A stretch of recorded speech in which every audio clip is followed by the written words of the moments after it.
logging on, preferences, and password changes.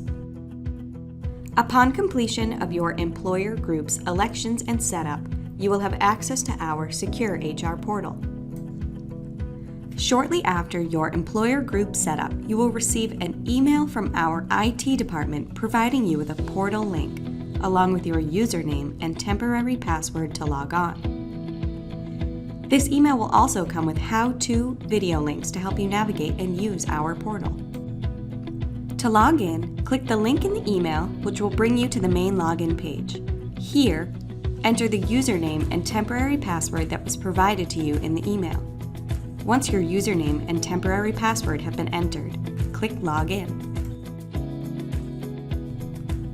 When you log in for the first time, you will be prompted to change your password before proceeding. When creating your password, make sure you follow the password guidelines that are located below the password text fields, otherwise an error will pop up. When you have created your password, click the Save button. Once your new password has been saved, you will now see all your available options at the top of your screen. To update your security questions, click the Preferences link located at the top right-hand corner of your screen. Here, you can set your security questions and update your password. These questions will be used to confirm your identity if you ever forget your password, so make sure you choose a question and an answer that will be easy for you to remember in the future. When filling out the requested fields, please be sure to complete and answer all required fields. The required fields are indicated by the red asterisk that you will see next to each selection. Once all required fields have been filled out, click the Save button. Your security questions will now be saved.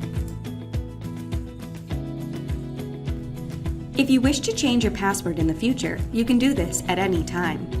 Simply click the Change Password link under the Preferences tab where you set up your security questions. Once you click the Change Password link, the same box where you updated your password the first time you logged in will appear. Follow the same instructions and guidelines used previously. Once you have created your new password, click the Save button. Your new password will now be saved. Need help adding a new member or changing a member's information, like an address or a status? Check out our other how-to portal videos for help.